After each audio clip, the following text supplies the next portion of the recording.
creo que estamos, Héctor, al inicio de una carrera por ver quién se hace con el monopolio de la inteligencia artificial. Algunos decían ayer, no, es que esto es humo, esto no sé qué, pero ¿qué coño va a ser humo? ¿De qué estáis hablando? Estamos hablando de una exageración desde el punto de vista financiero. Señores, protejan su dinero porque el Estado les va a robar ese dinero. Para poner en perspectiva lo que ha ocurrido, el descenso de ayer de todas estas compañías ligadas a la inteligencia artificial representan lo mismo que genera España en un año, el PIB de España en un año. Lo que sí creo es que hay FOMO. Eso no me lo va a quitar absolutamente nadie. Y el FOMO es el inicio de las burbujas. Y el relato de ahora, ya lo he dicho antes, salvaguardando las distancias, es parecido al que había en el año 99 cuando se formaron las burbujas de las .com. Para ti, la parte de la inteligencia artificial asociada a todo esto que estamos hablando, ¿es una burbuja que está a punto de explotar o no?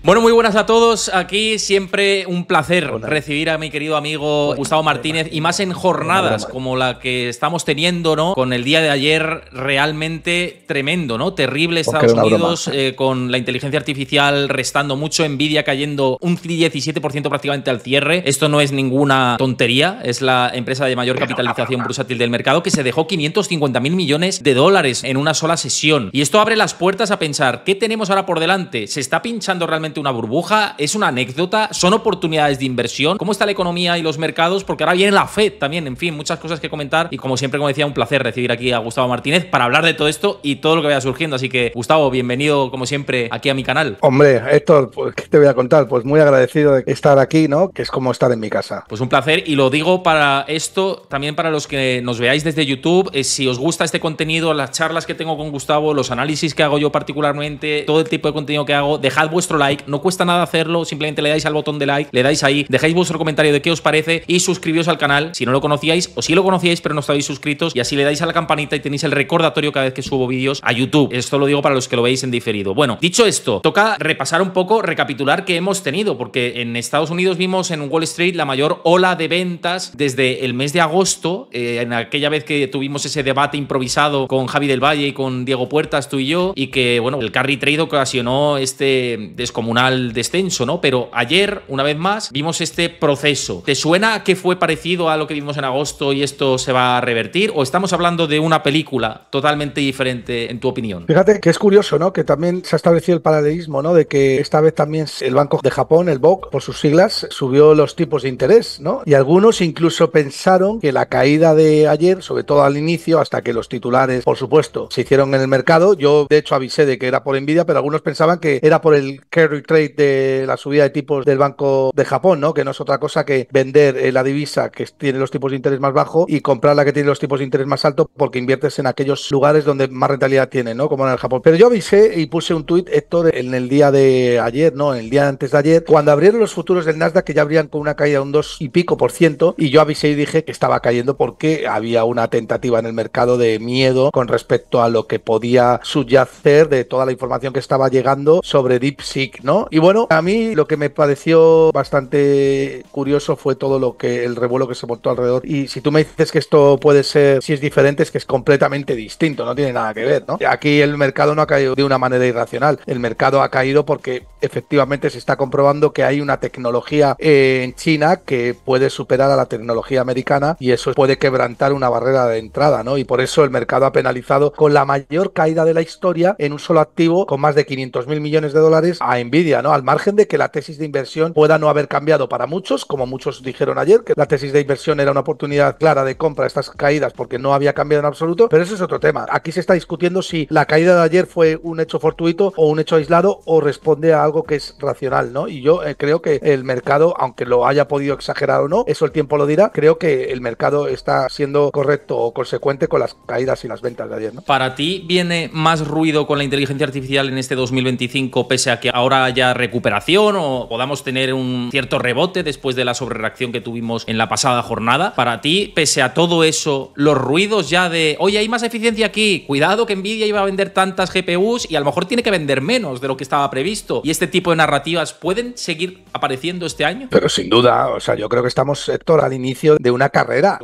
por ver quién se hace con el monopolio de la inteligencia artificial. No creo que sea el monopolio porque los chinos ya han advertido, ¿no? Y creo que los chinos es verdad que tienen siempre una parte de misterio, de opacidad, y probablemente la haya, ¿no? Con todas las noticias que se iban informando ayer, pero es obvio que han metido cientos de miles de millones de dólares en todo el desarrollo de los chips y es obvio que probablemente DeepSeek esté utilizando bastantes menos GPUs de las que utilizaba Nvidia y probablemente pueda ser que sean más eficientes, ¿no? Esto sería bueno para el mundo en general, pero claro, hay que ver si el modelo DeepSeek, sobre todo R1, efectivamente es entrenado con menos chips GPU. Yo no soy un experto en inteligencia artificial, pero he leído bastante, aunque he hablado con ingenieros que me han dicho que esto al final pues puede ser incluso beneficioso para Nvidia, porque la reducción de costes puede facilitar que Nvidia aumente más la oferta de pedidos. En fin, yo creo que es un campo bastante complejo y por eso, Héctor, es muy curioso que algo tan complejo como es la inteligencia artificial y que vemos, que estamos viendo un aviso a navegantes de que ciertamente está sometido a plena disrupción, como siempre ha sido la tecnología, pues la gente tenga tan claro, ¿no? O las tesis de inversión y esté dispuesta a pagar múltiplos tan elevados como Nvidia, que antes de ayer, porque ayer ya no se ha ajustado el múltiplo, pero antes de ayer cotizaba casi 60 veces beneficios, ¿no? Esto es una exageración desde el punto de vista de la inversión, ¿no? Y supera cualquier límite racional, ¿no? Entonces, a mí es lo que más me choca de toda esta situación, ¿no? Que cómo es posible que haya gente que tenga tan clara la tesis de inversión, cuando digo gente ya me refiero al mercado en general, como para pagar esos múltiplos sabiendo que cualquier eficiencia, cualquier dato que no esté descontado en ese exagerado optimismo te va a producir que el barco se tambalee y se medio hunda, ¿no? Como ha pasado ayer, que caiga un 16, un 17% es una barbaridad un solo activo en un solo día, ¿no? Son simplemente por la amenaza de que alguien pueda estar haciendo lo mismo que tú aún de una manera mucho más eficiente en costes, ¿no? Así que bueno, es un aviso, ¿no? De lo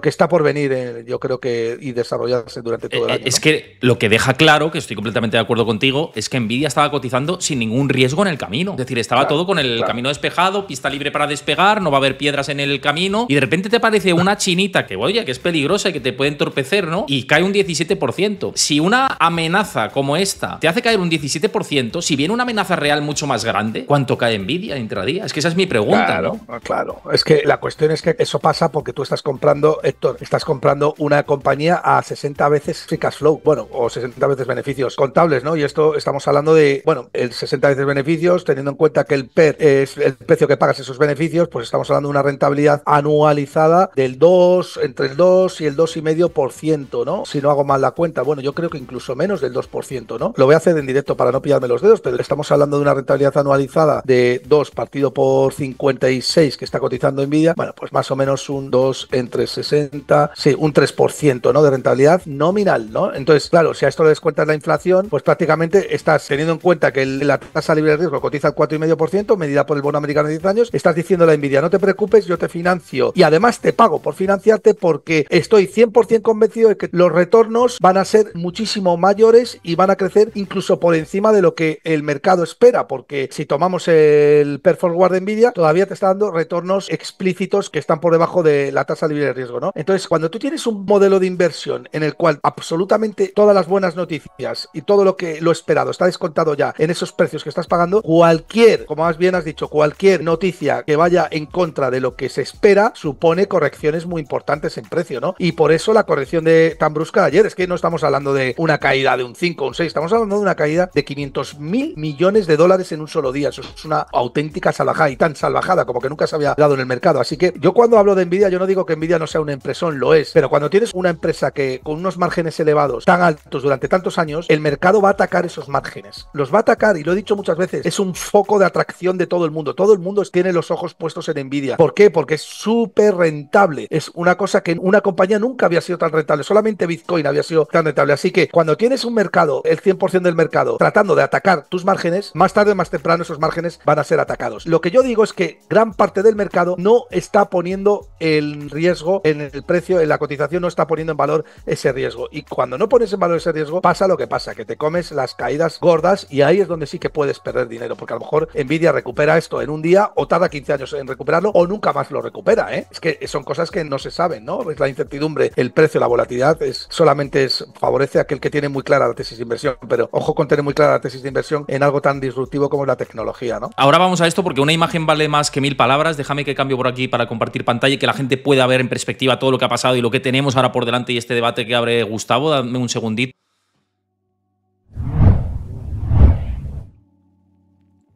Claro, mirad el desplome tremendo de Nvidia, que lo comentaba Gustavo, se dejó 556.000 millones de dólares en una sola jornada, pero es que Broadcom se dejó 199.400 millones, Taiwan Semiconductor 165.900 millones, Microsoft 129.200 y el total, que esto es brutal, la caída de todas estas compañías, el total, estamos hablando de 1,5 billones con B de dólares de pérdida de capitalización bursátil en una sola jornada, que es terrible, ¿no? Y en un solo activo como es Nvidia, que se deja pues esa cantidad. Para poner en perspectiva lo que ha ocurrido, el descenso de ayer de todas estas compañías ligadas a la inteligencia artificial representan lo mismo que genera España en un año, el PIB de España en un año. O sea, que para ponerlo un poco la locura que fue, que no pasó nada, ¿no? He tenido comentarios en YouTube de no pasó nada, qué exageración. Bueno, qué exageración me parece la caída de Nvidia. Eso sí que es una exageración. Sí. O sea, sí. Otra cosa no es una exageración, pero que una empresa caiga un 17% intradía, es que no lo hemos visto en Apple, eso por ejemplo, con toda la escalada, ¿no? O sea, yo creo que es tan complicado ver esto que quizá la comparativa es con épocas de las Nifty 50 o las .com, donde sí veíamos esos vaivenes. Sí, solamente se dan casos donde, bueno, pues os ha presentado unos resultados pésimos, no descontados, o la compañía hace un profit warning, que es avisar de que va a presentar unos malos resultados, o directamente el mercado sospecha que hay contabilidad creativa, ¿no? Son caídas más propias de esas, pero también eso da una dimensión también de lo que estamos explicando aquí. Vamos a ver, insisto, yo creo que Nvidia es una empresa, tiene una ventaja competitiva que es brutal y que el mercado está atacando continuamente. Dicho esto, hay mucha más gente que sabe infinitamente más que yo de inteligencia artificial y yo por eso nunca me he metido en inteligencia artificial. Me parece un tema tremendamente fascinante, pero también tremendamente complejo, donde yo aportar valor lo veo complicado. Dicho esto, desde el punto de vista financiero, yo veo los múltiplos a los que cotiza el Nasdaq y los que cotizan todas estas empresas y no me extraña que en un solo día hayan perdido toda la capitalización bursátil de Bitcoin, prácticamente. Toda la capitalización bursátil de Bitcoin. O sea, estamos hablando de una exageración desde el punto de vista financiero. Cuando tú estás pagando esas cantidades, esas barbaridades por esos beneficios tan bajos, estás asumiendo un riesgo muy elevado. Y eso es, lo llevamos diciendo en este programa, Héctor, todas las veces que me has traído. Siempre hemos hablado. Fíjate que yo siempre, ahora me tachan a mí de catastrofista, cuando yo sabes perfectamente que he animado a comprar Standard & Poor's 500 cuando se estaba en 3.500 puntos. Pero es que, joder, es que ha doblado ya en 3 o 4 años el Standard & Poor's 500, o incluso en menos tiempo desde cuando animaba a comprar. Es que estamos hablando de rentabilidades que nunca se habían dado en la historia, ¿no? Y claro, cuando uno tiende a analizar el mercado, como lo hago yo, que es siendo contraria, ¿no? Intentando, pues, tomar aquella frase que decía Warren Buffett, ¿no? De ser precavido cuando el mercado es ansioso, avaricioso, y ser avaricioso cuando el mercado es temeroso, pues, oye, ¿qué quieres que te diga? Cuando tú me das estos múltiplos, pues yo como mínimo te digo que aquí hay peligro, ¿no? Al margen, o tienes que tener muy clara la tesis de inversión, si yo me equivoco, pero por lo menos ten prudencia o intenta cotizar algún riesgo, ¿no? Porque es que no hay ningún riesgo cotizado en... Ahora sí, ahora con este ajuste del múltiplo es obvio que el mercado ha ajustado aquellos riesgos que no conocía hace 2 o 3 días, y es que venga un competidor y como mínimo te saque la inteligencia artificial a un coste más bajo y demuestre que puedes producir la misma cantidad de información con menos GPUs, ¿no? Y eso, claro, el mercado te lo pone en valor rápidamente. Algunos decían ayer, no, es que esto es humo, esto no sé qué, pero ¿qué coño va a ser humo? ¿De qué estáis hablando? No es, en absoluto es humo. O sea, una cosa es que los chinos lo hayan podido exagerar y tal, pero DeepSeek existe y además está demostrado que ha utilizado GPUs para desarrollar toda su tecnología. Es que es de código abierto, Gustavo, que eso hay mucha gente que no lo sabe, que tú puedes... O sea, que cualquier ingeniero puede meterse a ver lo que hay detrás, porque es código abierto, no es un código cerrado. Y puede ser que haya utilizado GPUs propios y no robados. O sea, son de Nvidia, teóricamente, ¿no? Supuestamente son de Nvidia. Claro, de Nvidia, sí, de Nvidia. O sea, que encima han utilizado GPUs de Nvidia, lo que pasa es que han utilizado que es el único que los muchísimos produce, menos. Claro, o sea, vamos a ver, aquí hay muchísimo contexto que hay que cotizar, ¿no? El mercado ha empezado a cotizarlo, ha dicho, bueno, pues, oye, esta empresa, yo creo que con estos riesgos no vale más que Apple, ni vale más que Microsoft, así que vamos a corregirla, vamos a ponerla 500.000 millones de dólares más bajo. Y de momento, ¿para qué? Para tener ese margen de seguridad.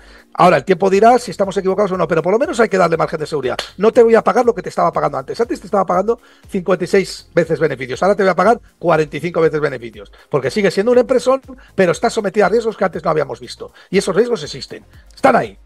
La derivada que surge de todo esto y la pregunta con este análisis que hacía Financial Times comparando la capitalización bursátil de Cisco en la era de las .com y Nvidia, y se plantean si estamos viendo pues el retroceso que vivió Cisco en el año 2000, y esto viene a colación de la pregunta de si para ti la parte de la inteligencia artificial asociada a todo esto que estamos hablando es una burbuja que está explotando, que está a punto de explotar, o no. O hay ese riesgo o no lo hay. ¿Cómo lo ves tú?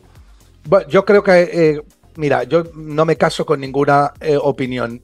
Creo, Héctor, que no me sorprendería en absoluto que hubiera parte de burbuja en la inteligencia artificial, ni tampoco me sorprendería que pudiera seguir tirando para arriba, porque estamos ciertamente ante una de las mayores revoluciones tecnológicas de la historia.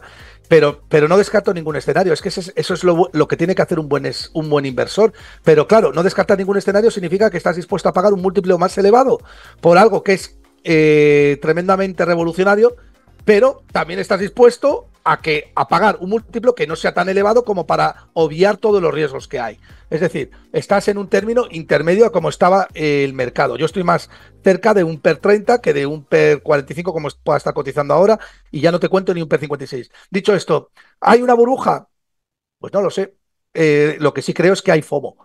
Eso no me lo va a quitar absolutamente nadie. Y el FOMO es el inicio de las burbujas, ¿no? Y el relato de ahora, ya lo he dicho antes, salvaguardando las distancias, es parecido al que había en el año 99 cuando se formaron las burbujas de las .com. Obviamente no tienen los mismos beneficios, ni cotizan a los mismos múltiplos, aquello era una exageración, pero aquí sí que había indicios de exageración. O sea, cuando tienes compañías cotizando a 60, 70, 80 veces beneficios, estás empezando a pensar que o la gente sabe demasiado, y son todos genios y tienen una información simétrica que es fuera de lo normal, o realmente el FOMO está haciendo que el dinero o mucha parte del capital se esté localizando en procesos productivos que el propio dinero no entiende, ¿no? Con lo cual eso tiene que ajustarse, ¿no? Y yo soy partidario ahora mismo de que cualquier cosa puede pasar, ¿no?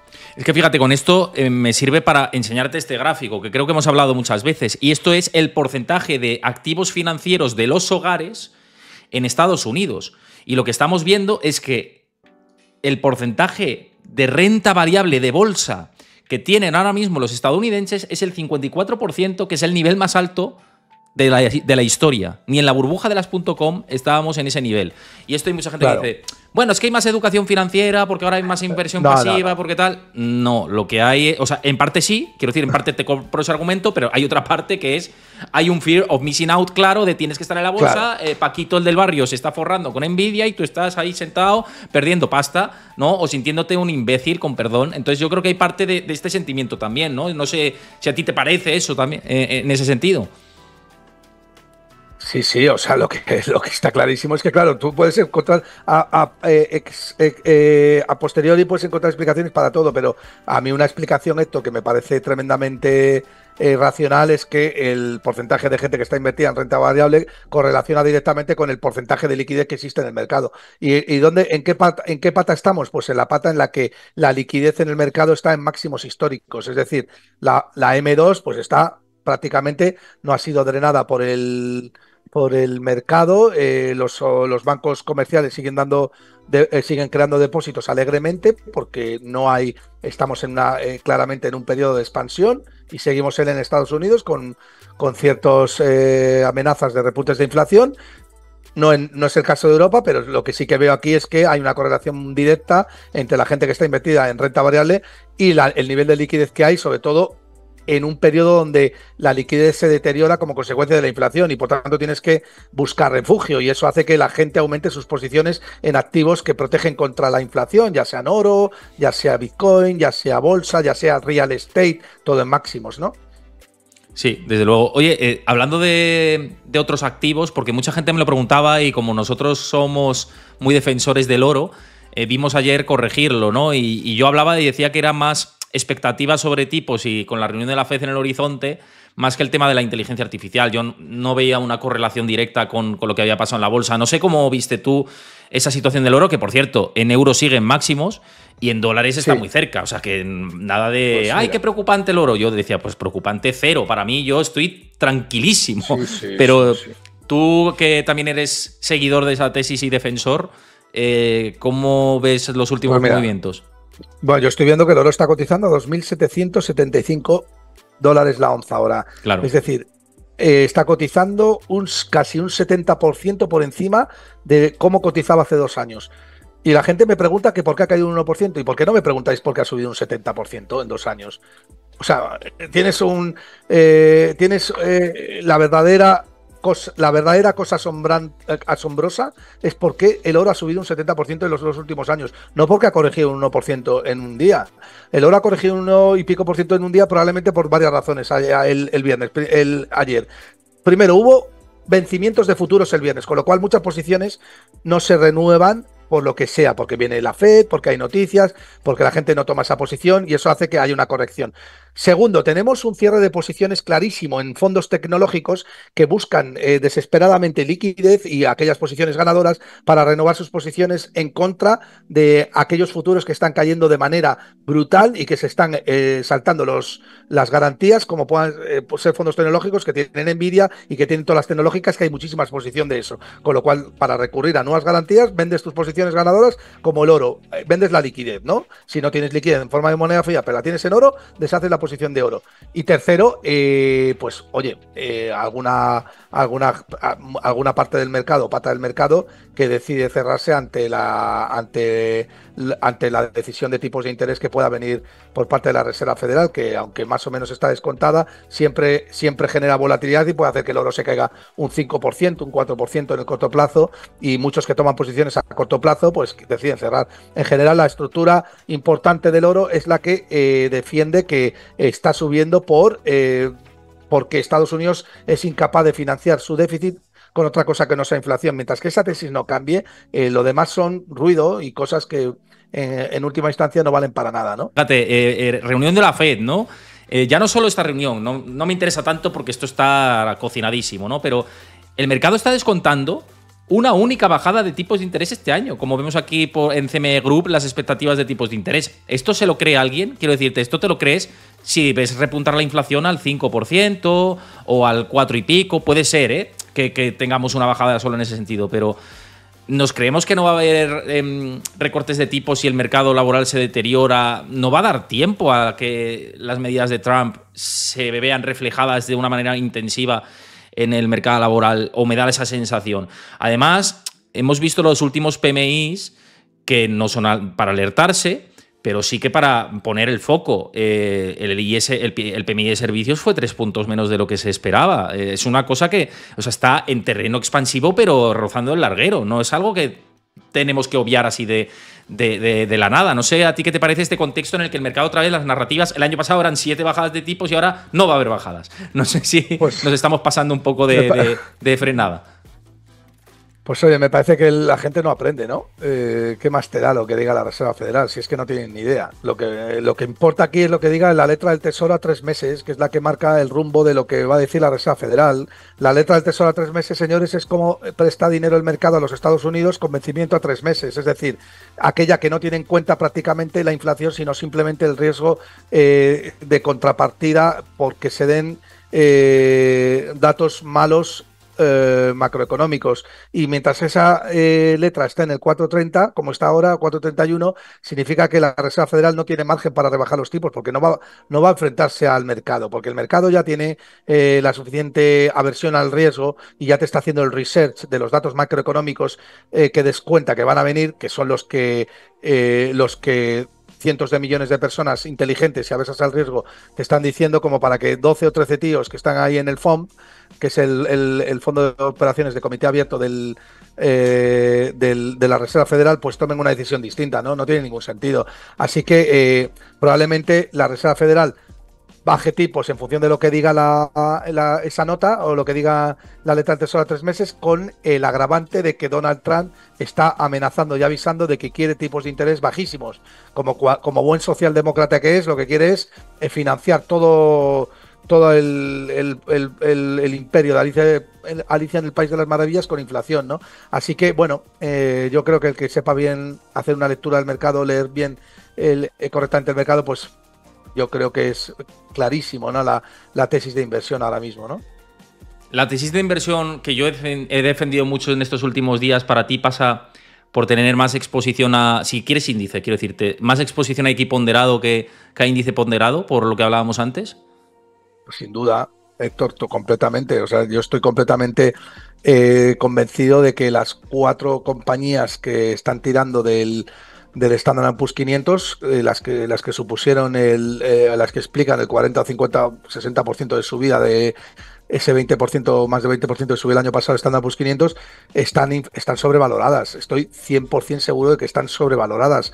Entonces, claro, el equiponderado lo que hace es que aislar el componente sobrevaloración de esas compañías y igualar todas en capitalización bursátil. Como igualas todas en capitalización bursátil, lo único que te importa son los realmente si aquellas empresas que están bajas de precio, pues que son muchas en el Standard & Poor's 500, van a tender a subir, y como normalmente el mercado a largo plazo tiende a ajustar lo que está caro y ponerlo en su justa medida y lo que está barato igual, pues lo normal es que el Standard & Poor's 500 equiponderado lo hagan bastante mejor que el que no está equiponderado los próximos años, ¿no? Por una cuestión pura de reversión a la media, ya sin meterme en rollos de fundamentales y descuentos de flujos, ¿eh?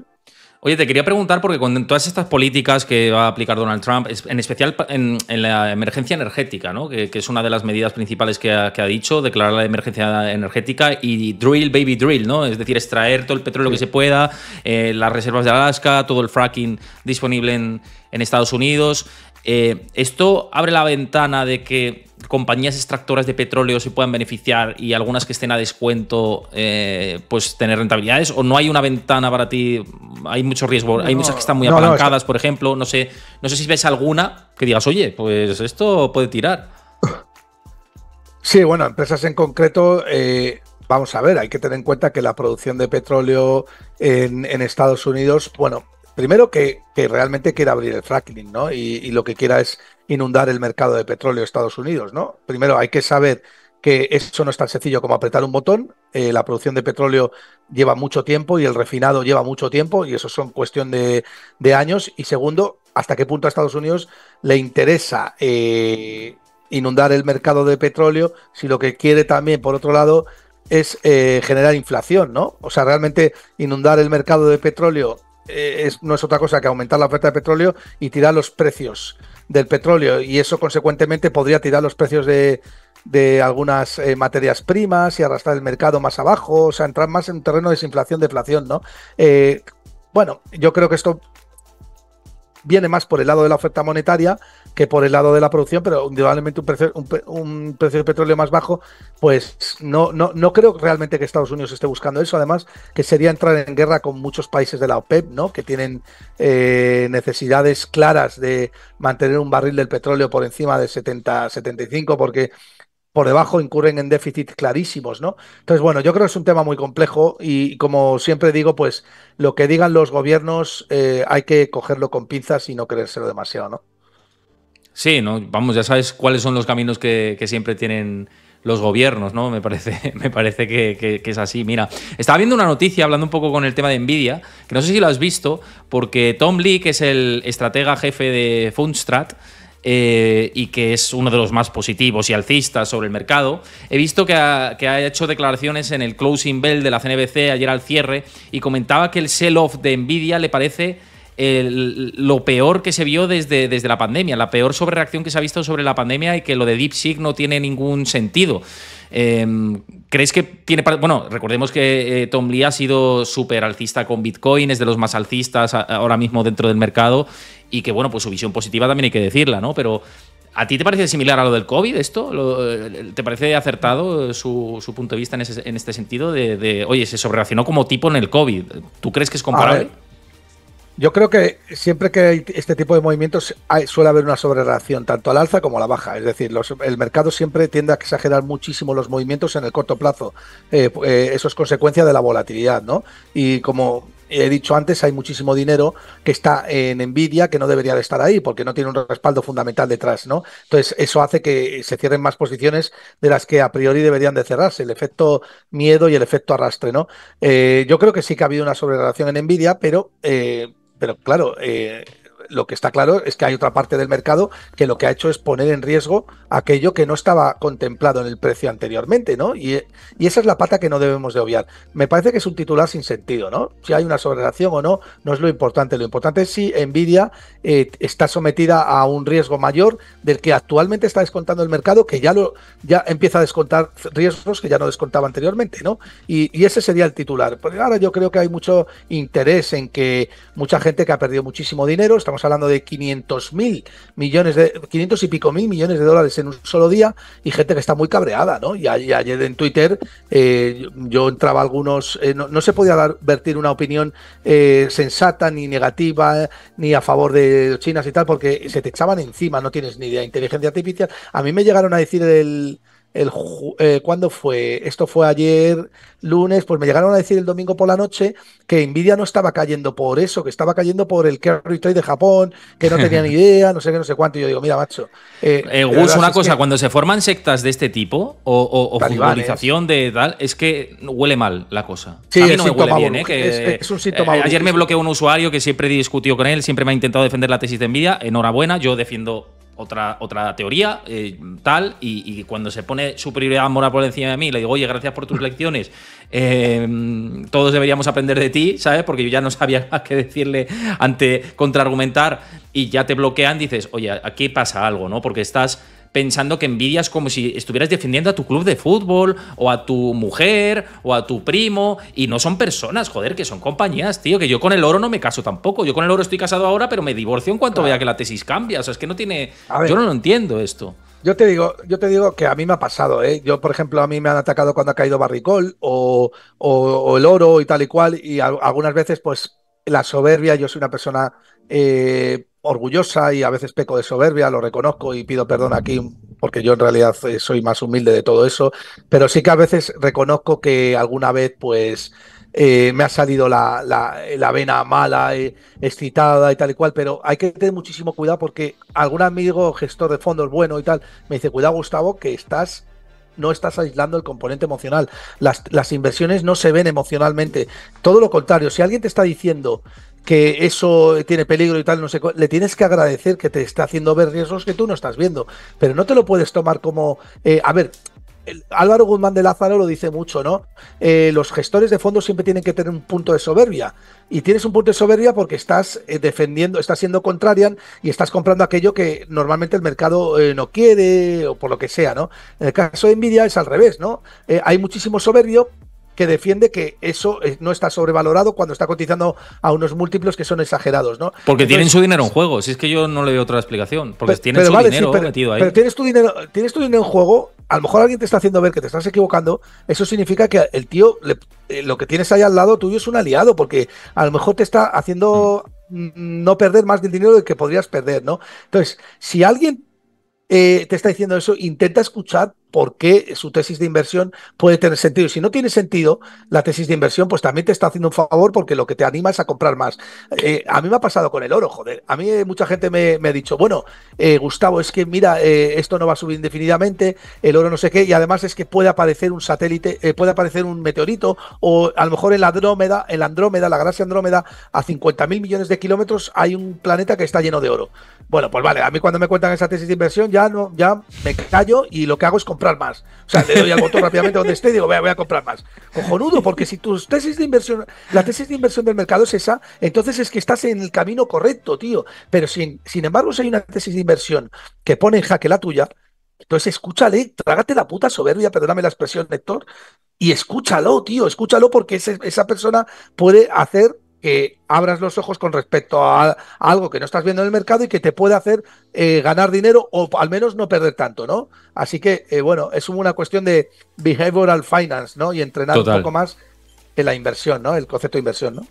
Oye, veía un informe ahora de JP Morgan que ha publicado hoy y que habla que con todo esto de Nvidia, literal, dice, me ha parecido muy interesante, ¿no? Dice, el nuevo modelo de inteligencia artificial de DeepSeek beneficiará a los valores de chips europeos de forma contraintuitiva. Y lo que argumenta es, dice, el crecimiento de la inteligencia artificial impulsado por los centros de datos no se ha traducido en el crecimiento del volumen de semiconductores que impulsa un gran ciclo de semiconductores. Dice, así que en realidad, contraintuitivamente, si los asistentes de inteligencia artificial de DeepSeek, que pueden funcionar en portátiles de baja potencia de cálculo y posiblemente en smartphones, despega y lleva la IA al mercado de consumo, eso sería un escenario significativamente positivo para los equipos de semiconductores, incluso si eso va acompañado de una desaceleración en el crecimiento de los chips de inteligencia artificial para empresas. Sí. ¿Qué te parece esto? O sea, que JP Morgan dice, ojo, positivo en los chips europeos, ¿eh? O sea, después de lo que ha ocurrido. ¿Sabes lo que pasa, Héctor? Mira, tío, te voy a decir una cosa, macho. Hay tanta cantidad de información, bien argumentada en todas las direcciones, que te vuelves loco. O sea, mejor aquí, yo para mí no estoy. Ya está, porque es que mira, yo leí, tengo amigos ingenieros muy buenos, gente que controla inteligencia artificial, que solamente invierte en inteligencia artificial, que me dijeron de todo por los dos lados. Unos me decían, mira, macho, estamos ante el principio del fin de la burbuja de Nvidia, porque DeepSeek es un pepino. O sea, un pepino. Realmente es mucho más eficiente en costes y produce mucho mejor razonamiento con menos GPUs, bastante menos GPUs. Y otros que me decían, Nvidia no ha hecho más que fortalecer mi tesis, porque ahora va a aumentar mucho más la demanda de chips como consecuencia de que se vienen mucho más baratos y la gente nos va a pedir Nvidia. Hay tantos argumentos. Hay una pelea brutal entre los alcistas y los bajistas ahora mismo. Una pelea que no recuerdo yo en años, ¿no? Es voraz. En Tesla lo hubo, quizá, ¿no? En la época de la pandemia. En Tesla, que está exageradamente cara. Tesla, en Bitcoin, también con el oro, yo creo que pero no tanto con el oro está más estandarizado, ¿no? Y se comprende mucho mejor, pero sí con Bitcoin. Pero bueno, al final, macho, mira, Bitcoin es un ejemplo muy interesante porque tú eras de los que estaban en el otro lado de la trinchera y te has cambiado de bando, ¿no? O sea, con esto que decías de la humildad, quiero decir, has escuchado, has visto, has entendido la tesis de inversión y has dicho, oye, pues parte tenían de razón y yo voy a estar activo en Bitcoin. Pero que no puedes quedar como un imbécil a perpetuidad. O sea, tú has dicho, yo me he reído de los bitcoiners. Yo he dicho que yo como value investor, yo veía eso, digo, esto es una burbuja, como un templo. Y luego te das cuenta, de repente lo comprendes. A mí me pasó que de la noche a la mañana lo entendí. Es un proceso, pero de repente se te enciende la luz, ¿no? Y eso muchos bitcoiners lo saben, porque yo creo que muy poquita gente lo ha comprendido desde el inicio. Ha sufrido todo el mundo un periodo. Joder, pues, macho, si ya lo has dicho tal, has sido un bocazas, reconócelo y benefíciate de ello y gana dinero con ello y ya está, ¿no? Y no tienes por qué ir. Es que la soberbia en mercados... la cabezonería en mercados es el peor amigo, el peor aliado, el peor acompañante de viaje, ¿no? Sí, no, desde luego que sí, por eso lo hacía la comparación de, oye, estabas argumentando esto de hay que tener humildad y hay que saber escuchar, y tú, por ejemplo, lo has hecho con Bitcoin. De todas maneras, sí que hago una diferencia porque está quien defiende Bitcoin y te escucha y entiende, y los que son como sectarios que, oye, que yo soy inversor de Bitcoin y ahora sí, Bitcoin es que no lo entiendes, que no sé qué. Y digo, joder, el único que entiendes Bitcoin es tú. Yo no puedo entenderlo, ¿sabes? Y no puedo decir, quiero tener una parte de cartera en Bitcoin, pero no quiero tener solo Bitcoin. Es que hay Bitcoiners que te dicen, yo solo tengo Bitcoin, solo invierto en Bitcoin. Y digo, vale, fantástico, me parece muy bien, pero yo tengo pues otro tipo de perfil de riesgo y tengo Bitcoin, pero de otra manera. Y hay gente que te quiere convencer de que solo tienes que tener Bitcoin y ya está. Y digo yo, pues bueno, ¿sabes? No sé. Entonces hay que saber diferenciar también el tipo de inversión. Lo que hay que entender, Héctor, es que en mercados absolutamente todo el mundo se equivoca.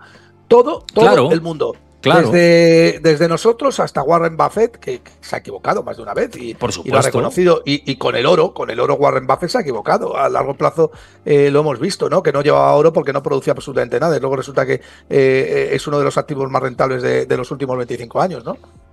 No, desde luego. Él entró incluso tácticamente en plata, estuvo muy poco, sacó rentabilidades y lo vendió. Y las mineras también, las mineras de oro y en mineras también, ¿no? Pero bueno, incluso Michael Burry estuvo en oro muy poco y acabó vendiendo el ETF en el último 13K, ¿no? El 13F, perdón, que presentó, que había entrado y luego se salió y dices tú, no entiendo un poco este movimiento, pero bueno, no sé, o sea que todos entran en fallos y lo que hay que hacer es escuchar, ser humilde y trazar las propias estrategias, ¿no?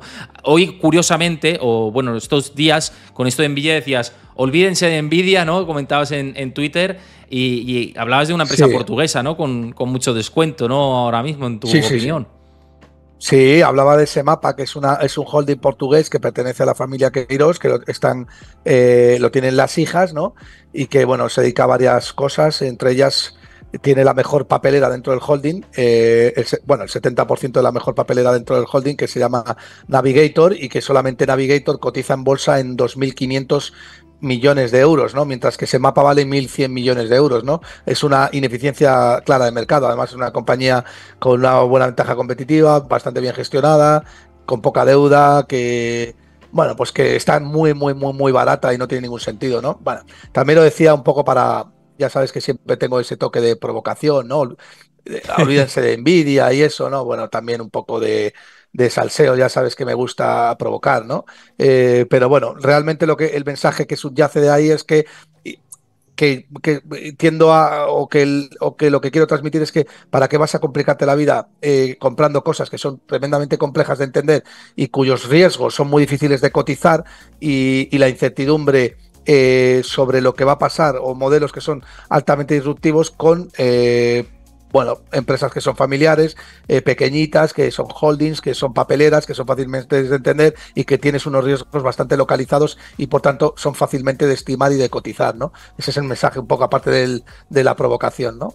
Es que hablando de esto de provocación y salseo, es que yo siempre lo digo, es que hay que divertirse en la vida, joder, es que si no, qué coñazo. A mí también me dicen mucha gente, es que deberías ser más serio, tal, no sé qué, los vídeos, tal. Y digo, es que si no, no me divierto, coño. Es que si me quieres leer algo serio, me lees en Forbes, que escribo en Forbes y vais a leerme con seriedad y tal, y voy a hacer la lista. Soy el coordinador de la lista Forbes en España, joder, pues yo tengo un rigor periodístico, efectivamente, tal, y cuando escribo en medios de comunicación, pues tengo serio. Pero en un canal como este, que te tienes que entretener, pues abordamos información y análisis. Pero, coño, con un poquito de salsa, joder, es que si no me aburro, tío, si no me dedico a otra cosa, me encierro y me dedico a otra cosa, tío. O sea, es que yo creo que es necesaria las dos cosas, ¿no? Informar, pero también puedes entretener. Mi vida es esa. Yo esto no, sabes perfectamente que soy una persona con sentido del humor, que a veces peca de engreído, de soberbio y tal, y muchas veces porque soy muy competitivo y a veces entiendo mal esa competición, pero en general yo si no provoco no soy feliz. O sea, soy una persona que necesita estar provocando siempre porque me divierte muchísimo, ¿no? Y yo pido perdón a algunos. Te va el jaleo. Sí, se me va mucho. Tú me lo has dicho más de una vez, es que te va la marcha. Digo, pues sí. Joder, pero tú te crees que con 46 años voy a negar yo ahora como soy, pues claro que me va la marcha. Y te he frenado, bueno, ahora recientemente te he frenado porque hay una persona obsesionada con debatir contigo y te he dicho, no lo hagas, tío. O sea, ni de coña. O sea, bueno, para debatir conmigo tienes que tener un mínimo de nivel también. Si no tienes nivel, no voy a debatir contigo, macho. Y sobre todo querer aprender de los argumentos del otro, ¿no? Porque eso es fundamental, ¿no? Exactamente. Oye, pues vamos a cerrar ya por el día de hoy. Yo creo que interesante todo lo que ha dicho. Espero que os haya gustado. Gustavo, siempre un placer tenerte por aquí, ya lo sabes. Y nada, pues espero que a ver la próxima vez que vuelvas a ver cómo están las cosas en el mercado. Igual se ha dado toda la vuelta, que seguramente… El placer siempre es mío y desde aquí agradeceros a toda tu audiencia, que es la audiencia que más quiero, la que hay en el canal de Héctor Chamizo, porque siempre habláis muy bien de mí y de verdad que os quiero mucho y nada, muchas gracias Héctor por traerme al canal. Pues siempre un placer. Os lo digo a los que veáis esto desde YouTube, como siempre, dejad vuestro comentario. Dejad vuestro like, que no os cuesta nada, dejar el like para apoyar este contenido y por supuesto suscribiros al canal si no lo conocíais, si os ha gustado toda la charla y todo lo que hemos abordado en el día de hoy y sois nuevos por aquí, que ya estamos cerca de 100.000 suscriptores en el canal, así que vamos a darle ese empujoncito.